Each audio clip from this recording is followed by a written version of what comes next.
to this computer. All right, so it is recording. I'm spotlit. You guys can all see and hear me good. All right, so yeah, so I have been putting together a various amount of streaming gear and capacities in digital tech. And in doing so, I have found some things that pretty much have allowed me to really up my webcam game from having a very small, usually greasy or smudged webcam in a laptop screen or on an iPhone that you have to hold to something a little bit more intense. So I'm going to go ahead and kind of jump into that, and then I'll also show you guys at the end a little bit of the setup that I have and kind of illustrate some of the things that I've talked about. So yeah, so go ahead, and I've got this slideshow here. So in terms of getting your work from home, I really was looking into this more as we're all stuck working from home. I mean, I've never been on so many webcam and Zoom calls in my life, so you really kind of see the discrepancy between certain cameras on phones or certain laptops, or even your office construction or your noise in your house, whatever the case may be. So it's something where being able to minimize those things and really focus on what you're presenting and have things kind of cutting out the noise. It's just like being on set. I'm kind of applying a lot of those same principles of upping your focus and your quality really makes you more easy to focus and hear. So yeah, I'll just kind of introduce myself to start. I'm a Boston-based digital tech. I've worked for a number of large clients, multinationals, as well as locals. And I've been doing it for about 3 years. I got laid off on December 16th, 2016, and my old boss said, "What are you going to do now?" And I said I was going to go see Star Wars. He asked me what I was going to do after that, and I said I have no idea, and then I kind of found my way into doing what I'm doing now.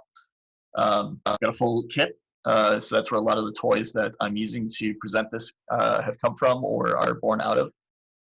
So you can kind of see that over on the side. A lot of the monitors and carts and cameras and lighting and so on and so forth have been really handy to be able to use all the way from shooting Julian Edelman to photographing knee joint replacements. So we'll get right into it. So the first thing for a camera that you need is light.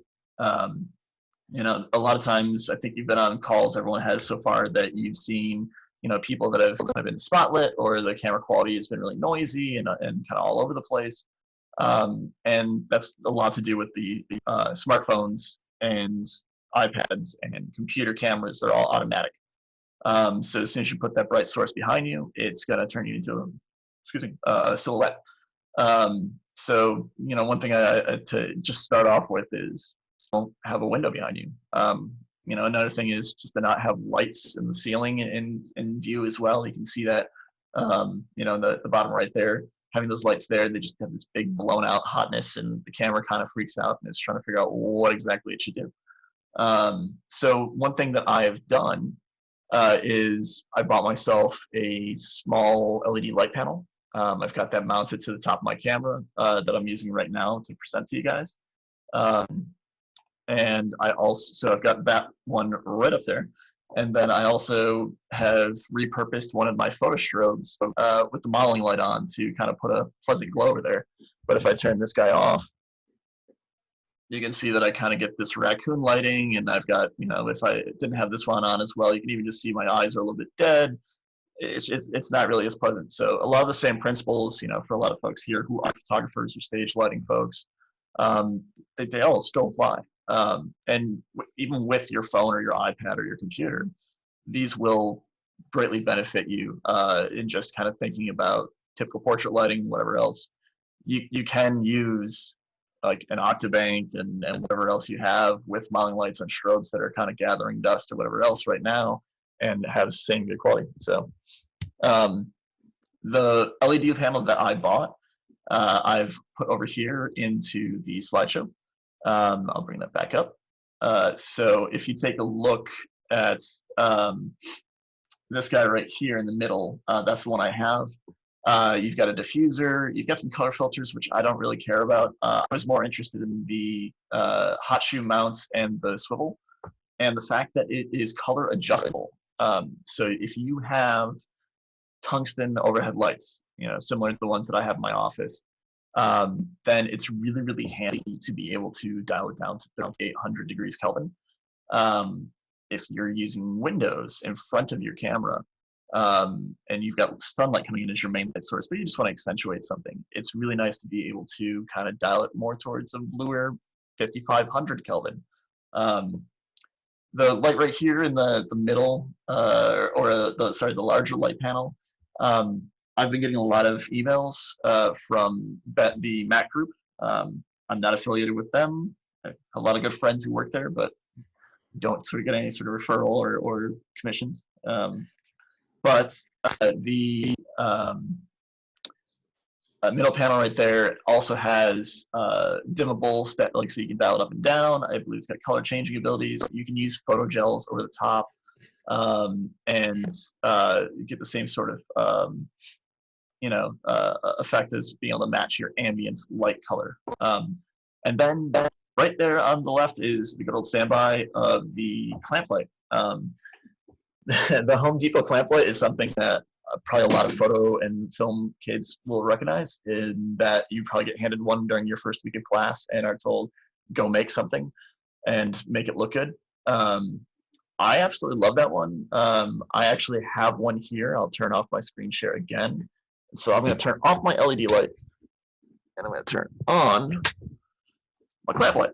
So, super low tech. I literally just have a sheet of paper in front of it to diffuse it because it's a little too harsh, and I don't know, I'm all skin, so I need all the help I can get. But having that clamp light diffused, you can move it around too. So if you're like, oh, it's a little too direct, I'm going to put it over on this side.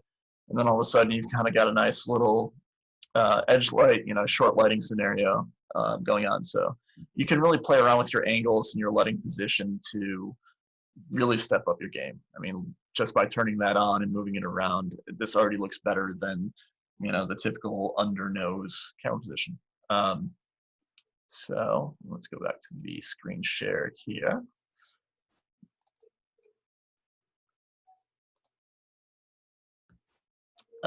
So we kind of talked about it a bit already. The image comes from somewhere. So your camera, it's hard to get stuff right now. It's really hard to find equipment that actually is decent quality. It's really hard to find equipment that is available, period.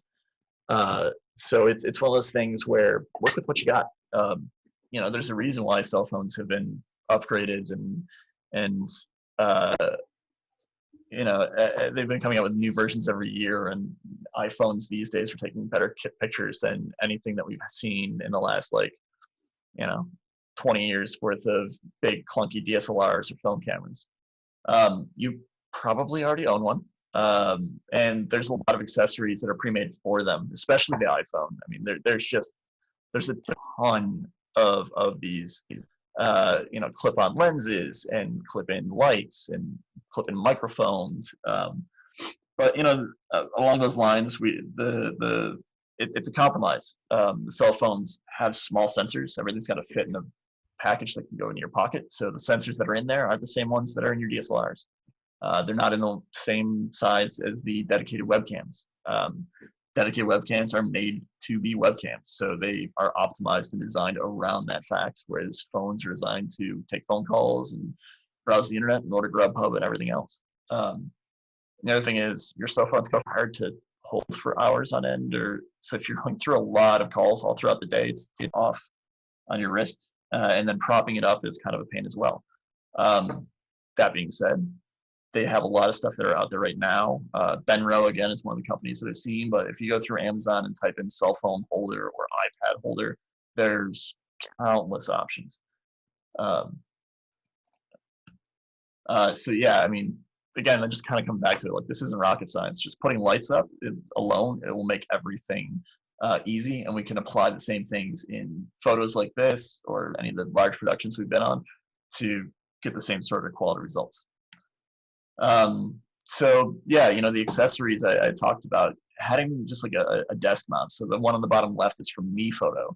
That actually, I checked out earlier, has a quarter 20 tripod mount on the bottom. So you can actually put that on a tripod or a light stand or anything else that has a quarter 20 screw mount and mount it anywhere. So instead of holding it out, a lot of people end up having their cell phone, just under their under their chin or an unflattering angle that's down below their face.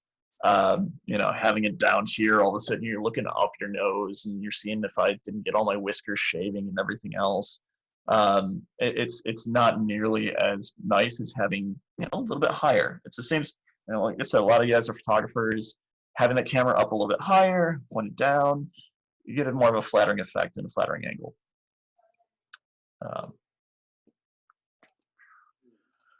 Same thing goes for the computer stuff. So if you're using your laptop as a camera for your webcams, grab an Apple box, grab a stack of, I was going to say phone books, but I don't know if anyone has received a phone book in the last 10 years.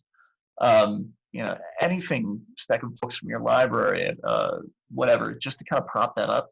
And a lot of times it also is better for ergonomics too, having it just kind of up further up in the air. So there's I just grabbed an example of a stand that I'd seen through some of my Googling for this. I will say that hands down, the biggest change that you can make for any of your webcam and work from home meetings is your audio. So your microphone is going to be a huge, huge difference. Now, I've put together a link, a small gallery right here of things that are specific to phones. But you can kind of get nuts. I mean, you can use all the on-set microphones and Sennheisers and everything else with cameras or dedicated webcams. These ones right here are, kind of more plug and play. So the one on the bottom left here, that is a lavalier mic or lavalier mic. I just mispronounced it. And so that bigger part clips onto your shirt and will be more of a pleasant sound. So like when they're miking up for video or film interviews, things like that, they generally be using those kind of microphones. So you'll see a difference putting the microphone there versus having it up and above, and so on and so forth. That has a little control module that plugs into the phone itself, and it's pretty plug and play. I believe it's Bluetooth from the mic to the receiver. That one's a little bit more expensive than say like the next one, which is just a plug-in mic that goes into your headphone jack. Most modern headphone jacks and I think all of them on cell phones and most of them on computers as well, are combination microphone and headphone jacks. So this one right here is kind of a little bit of a mini shotgun mic, and you can twist it around and point it in whatever direction. So it's a little bit less taking in everything around you, and it's a little bit more directional. For a cheaper lav mic that you can clip into your collar, it's the third from the left is just straight into an Apple Lightning port. And there's USB-C versions of all of these things too. I'm just pulling up a few examples I've seen. So that one's not wireless, but especially for a lot of these work from home calls, you're not really walking around a lot and moving a ton or need to be wireless. So keeping it simple, not worrying about something else that could fail, the batteries run on the transmitter when you're talking, then you got to scramble through the kitchen drawer to find something, whatever. Having it wired. I'm a fan of not making things more complicated than you can, at least when it comes down to mission critical meetings, client calls, whatever the case may be. And then on the end is a Sarmonic shotgun mic on top on full mounts for your cell phone. Now that kit that's right there is a little bit more towards like a streaming purpose, but you can flip that microphone around and use that too. And I believe that setup also has a quarter 20 mount on the bottom of the handle, so that you can mount that on a tripod too. So then all of a sudden you've got a shotgun mic, which is actually what I'm using right now. I've got one mounted on my camera plugged into my 5D Mark IV's microphone port. So the audio quality that you're hearing, I just leveled it a little bit in camera, and that's it. I don't have any Win Attending Edition software. I don't have any noise canceling special stuff. It's default zoom settings and the shotgun mic that you're hearing right now. That's exactly what you would get with something like that. I know you said you can use everything, but camera does matter. Some are better than others. you might not need to go to this full flex of using a Phantom 4K. Probably don't want to spend 165 grand on a webcam right now. But the guys over at Rooster Teeth are also working from home, and I think they got bored and figured why not. So yeah, I mean, phones do a lot of things okay, but they don't do anything particularly well. So dedicating something with manual controls or getting a specific webcam, things like that will definitely help. There are dongles, USB or HDMI capture devices out there that will allow you to use cameras you already own to increase the quality of the equipment and your presentation. So dedicated webcams, especially if you're not a photographer and you're not really that techie, tend to be the easiest thing to use.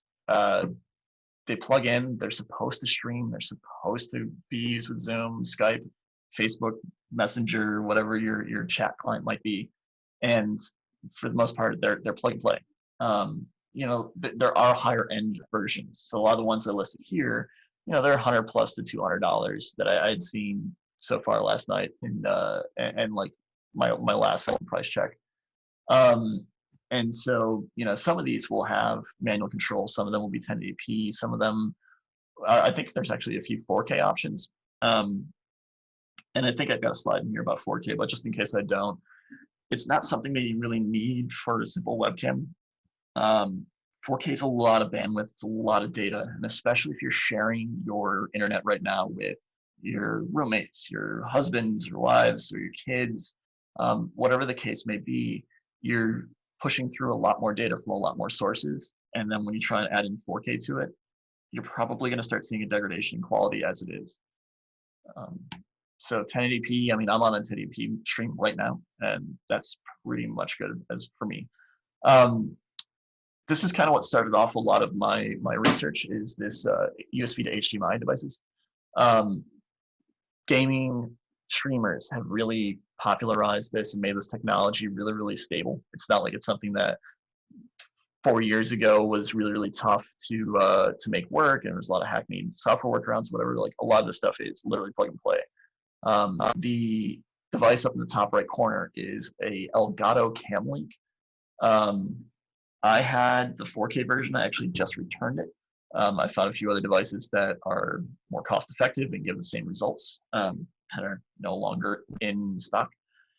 But the Elgato Cam Link is what a lot of gaming streamers use to plug in their PlayStation or their Xbox or whatever the case may be.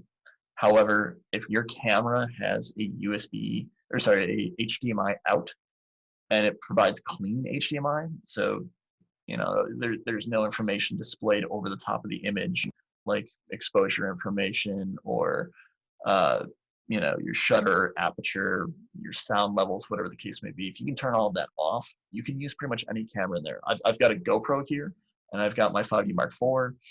I've been playing around with some 360 cameras, which is a whole other headache that I don't recommend, but anything with HDMI out can be run through one of these devices, and then your camera will recognize it as a webcam. There are other devices like the Blackmagic Ultra Studio mini recorder. That is a Thunderbolt to HDMI capture device, as well as having SDI in. So if there's any of you that do any video or have any video cameras with SDI out, you can use this kind of device for that. However, Zoom is cutting down on a lot of security and intrusion flaws. So my Blackmagic Ultra Studio Mini does not actually work with Zoom. That's why I'm using this HDMI device today. It's one of those things where this is all rapidly changing, and Zoom is been under the spotlight for security flaws and things like that. So, everything is in flux and moving. This security update happened, I think, last Monday. So it worked last week. But the USB device and the Elgato were working up until I boxed up the Elgato, and the IO Gear one that I have plugged in right now is working fine. Also, the same sort of vein of using your DSLR, Canon has released webcam software. So it's actually allowing you to plug a USB cable in and they have this link that you can download for Windows only at this point, but I have to believe they're working on an OS 10 Mac version that lets you use your Canon DSLR as a webcam. Since I don't have a Windows machine, I haven't played with this yet, but every single Linus Tech Tips and all Gizmodo and all of the tech websites have been nuts about this. And it's another way to just kind of repurpose what you already have. If you've got a Windows machine, or you can use a virtual machine, you don't have to spend any more money. You can use the DSLR that you already have. There are some restrictions. There's some cameras that are too old to work, but the list is on here. And I'll make this slide is also going to be made available afterwards. I'll link to it in the YouTube video. Yep. Other considerations, keep your background clean. It's one thing, we're all working at home. We all kind of know what's going on, but I pushed all my dirty laundry and empty boxes from all my shipments and everything else out of frame. It's one thing to kind of have a clean background. A lot of streamers have dedicated spaces for their stuff. You can kind of see, the top left is I took from a collaborative of streamers, and that is his dedicated recording studio. You can actually use green screens. You can use a legit green screen technology with Zoom specifically, and you can have a lot of fun with it. The guy on the right went viral for having a full green screen suit and turning himself into the floating head of Oz. Probably not something you want to do for a professional meeting, but if you're having a happy hour, or you feel like just surprising somebody for a short bit before you then get back to normal, have some fun. There's some different things you can do here. You can also use this in a more serious point to have your logo in the background. If you have a full green screen setup back there, you can make it so that you have a full, business information, everything else behind you. If I had a green screen right now, I probably would have done that. So when I go back to my camera feed, you'd have all my details, my Venmo, PayPal, whatever the case may be, if you want to leave a small tip. But it's really, really handy to have that. So headphones. We've all got roommates, we've got kids, family, dogs, garbage men, loud cars, subways. So having headphones on makes it easy for you to keep in with what's going on with the other people. A lot of the phone speakers or computer speakers, whatever the case may be, might be a little too tinny, echoey. In some cases, you can get kind of feedback loops going too. So your microphone picks up your speaker, which picks up your microphone, which picks up your speaker. So having a good set of headphones, like the ones I have right now are the Sony CH700N. They're noise canceling. They're Bluetooth, so you're full on wireless. You charge them with micro USB. The battery lasts forever. I've forgotten to plug them in for days on end. They're great. And then you can also look even cheaper for a wired thing to a lot of gaming headphones. So they've got headsets built in, so you've got a better microphone, and they're full noise canceling, or they've got 5.1 surround sound. There's a lot of features out there, and the price ranges can go from, I think the one that I got listed there last I saw, and again, prices are playing a roller coaster game on Amazon. I believe those were about $40, and you can go up to $300. And for high quality studio headphones, you can keep going beyond that. So that's kind of the end of those general links.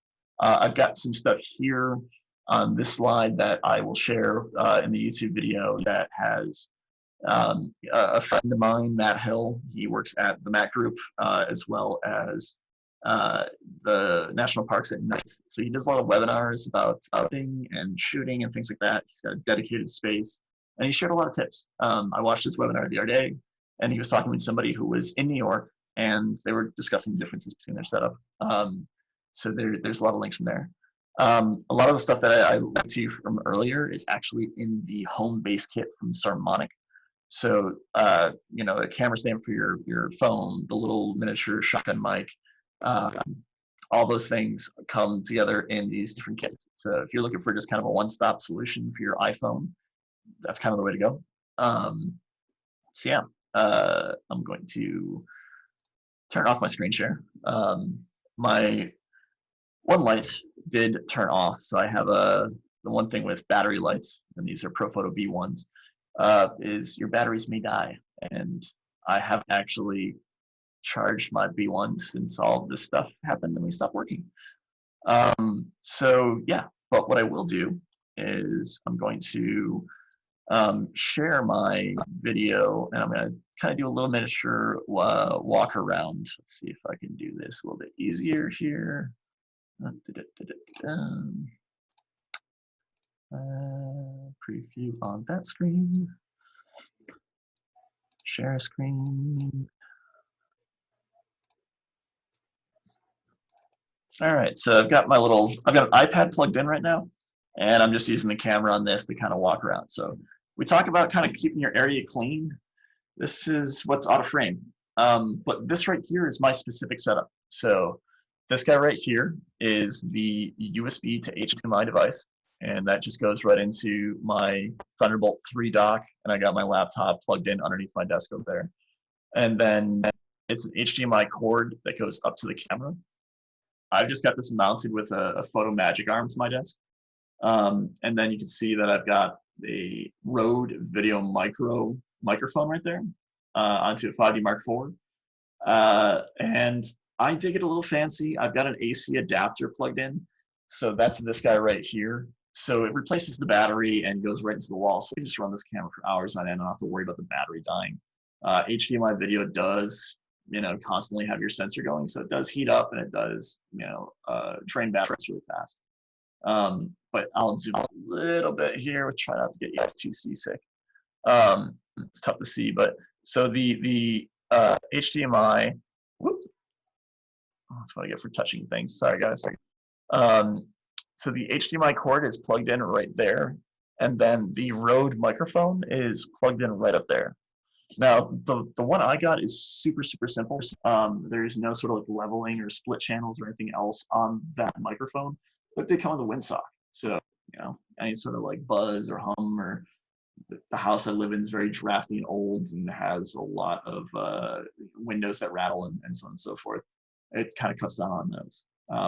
And then again, there's the HDMI light, and there's the clamp light I was discussing earlier. So I just take a small little clamp, put a piece of paper on there. Be careful if you have hot tungsten bulbs to leave some airflow, or else you might have a small fire. And then I have this other camera right here that I set up as well. I've been experimenting with wireless video, and I literally did not have time last night to take this down. So please forgive me on that. This right here is not actually part of it. But I have a GoPro, which has a USB cord plugged in. I'm going to swivel around here really quickly.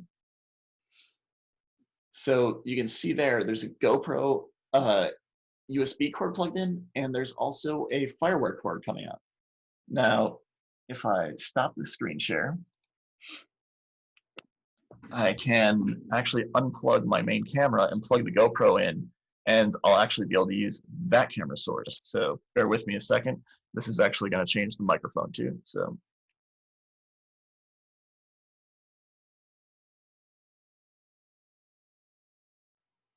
now we are on the GoPro video, and as you can see, it's not as good as the 5D Mark IV. The sensor's smaller. GoPros aren't really known for their low light performance. And with certain LEDs, you get that flicker. So, running your LEDs at a lower power setting will introduce that flicker, whereas turning them all the way up usually gets rid of it. So I kind of set this up last night with the idea that I'd be able to give a little bit of a better image of what's going on with the camera setup here. But yeah. Turn this back down and go back to the other camera in a second.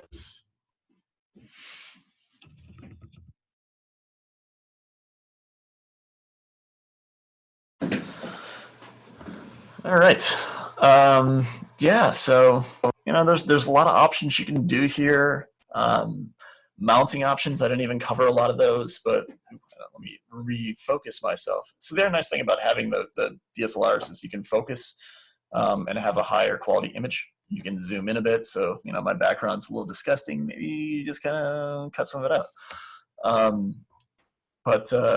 yeah, it's one of those things where you can kind of get nuts. Like I just have a magic arm lying around, so that's what I've used to mount this to my desk. You can put a tripod behind your desk. They make tabletop tripods to mount stuff to.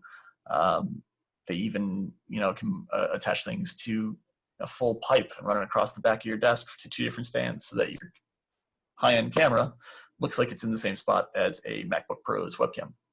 But yeah, it's, you know, kind of pretty much what I got there. I don't have, like I said, I'm not going to try and give you guys prices or specifics on what piece of equipment to buy, with everything being so expensive. It's one of those things where, like, I don't want to recommend something and be like, well, this cost me $600, and I'll be like, well, it cost me $150 when I bought it. So yeah, I'm gonna kind of open it up now. So if you guys have any questions, take a look at the chat. I see Therese has got a question here. Are there any tricks to switching from laptop to phone during a meeting that you are hosting? So laptop to phone, I have not tried. Using the iPad right now, this is where I'm getting a little complicated, because I'm a board digital tech, and that's what we do. I have a piece of software called OBS. It's open broadcast software.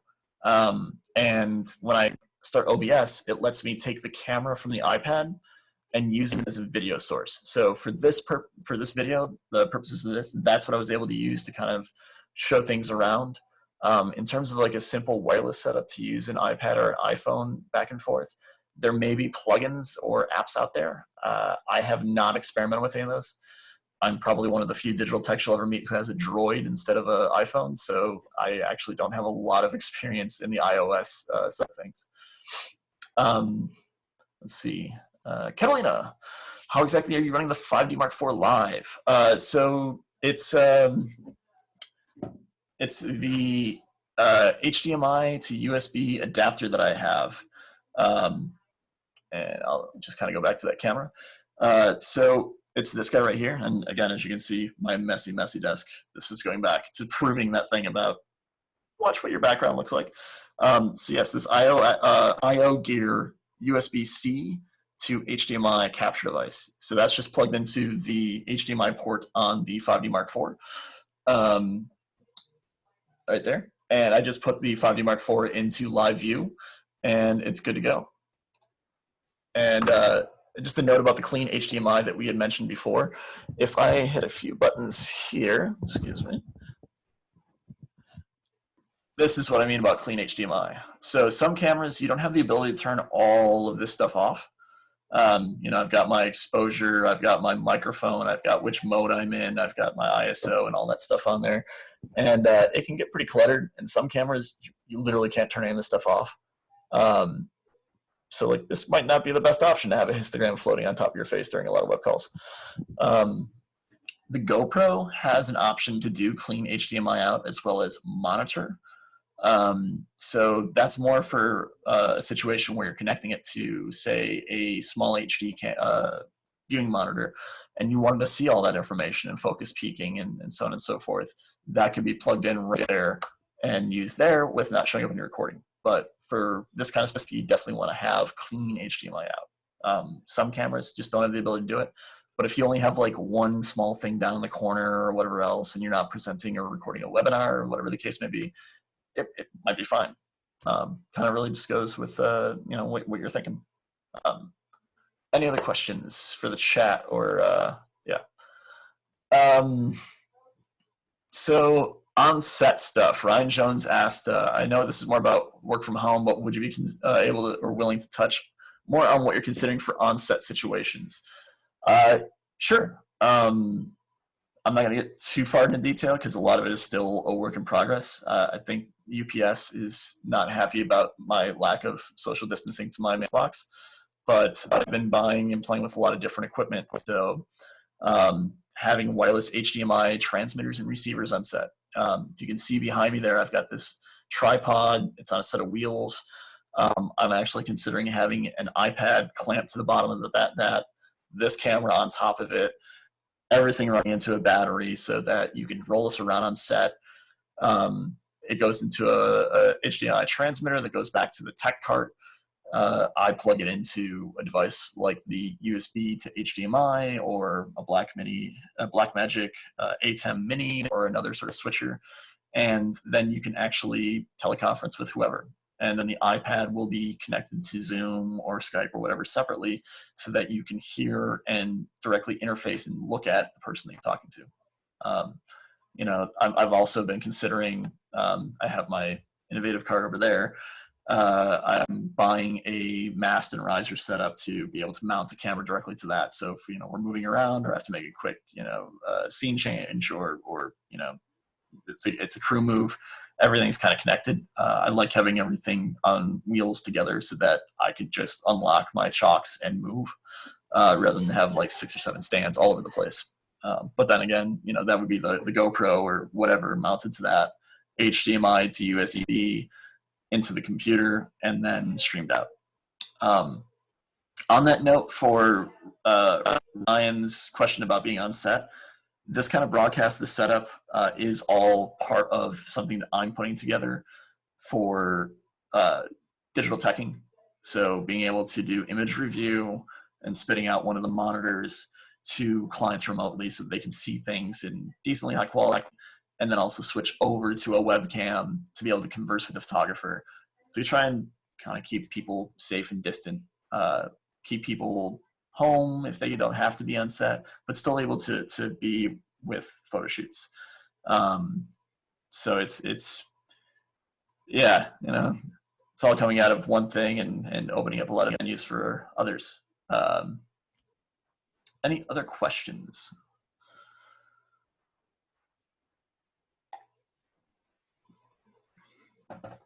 If you guys would like to tip or appreciate me and help pay my heating bills, my Venmo is at Chris-Valites. Greatly appreciated, not required. And my website is www.valitestex.com. And you can check out all of my information there, my clients. I will be updating that shortly once everything is fully fleshed out and tested for various different full streaming sites for digital teching. And, if this kind of gets spread far and wide, I will be sharing this information, or more like it, to a YouTube channel, which, as George just pointed out, I should probably link to.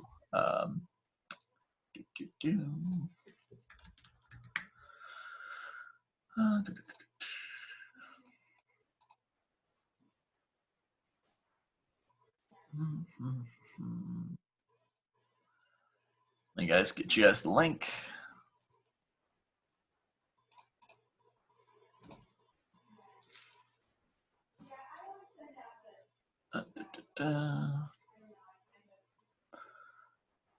I'm not a fancy dancy YouTuber and have a custom URL. You apparently have to have a certain number of subscribers to do that, and I'm nowhere close.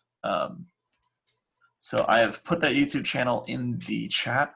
I'm pretty sure none of you guys want me to read off a 17 or 25 character random generated URL, so that'll be in there. I will also send it out to everyone's emails who signed up for this chat.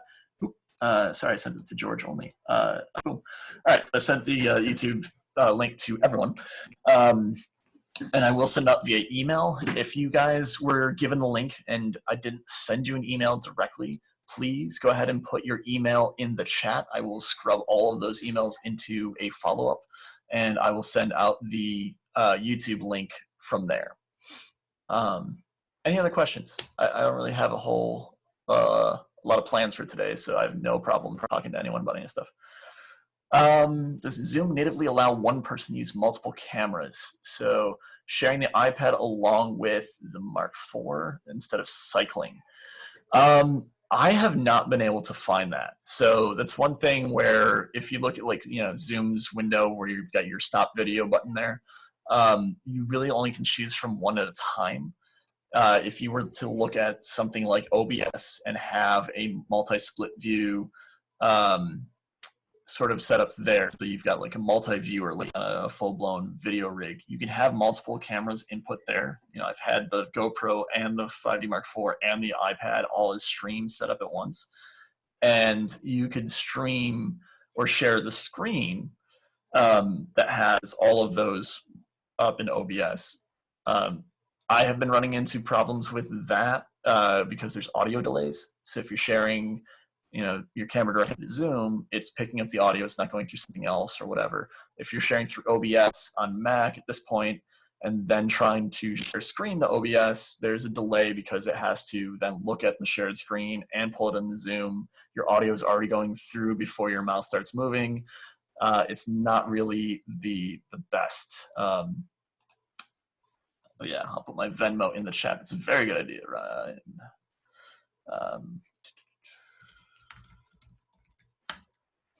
So I just put that Venmo there. Yeah, at the moment with Zoom itself, it's a lot of cycling. If you were looking to do less of an interactive web, like a Zoom meeting and more of like a YouTube thing, you can have multiple sources put into YouTube. So I was planning, one of my setups that I wanted to test was having a 360 camera setup like on the edge of my desk, and then the camera pointer right at me, and then you can flip things around to drag around in YouTube on the screen there, and then also have your main camera.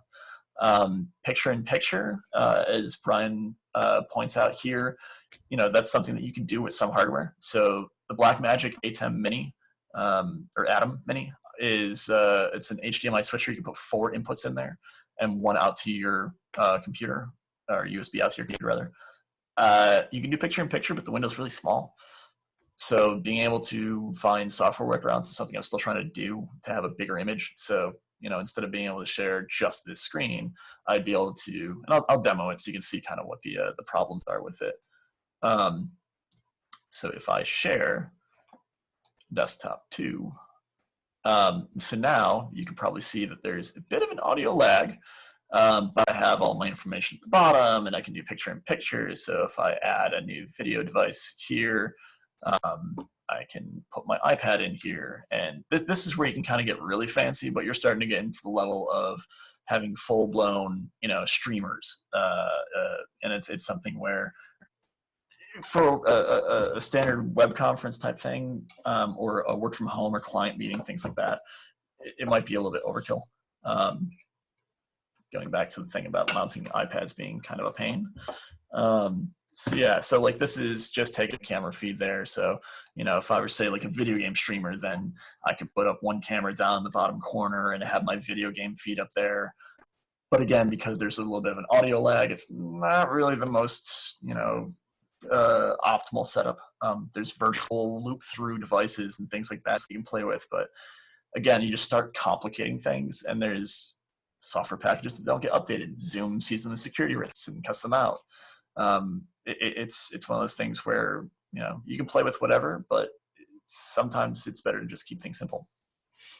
I'm just going to leave the screen up a little bit, so I apologize for the, oops, not that one. I'm going to delete this guy and add myself back in. And I'm going to leave this up just because it's got my information right on the screen there for you guys. I now feel like one of those YouTube streamers, and it kind of makes me not very happy. So yeah, looking through the chat. If anyone else hasn't gotten their email in there that I didn't send an email to, please go ahead and do that.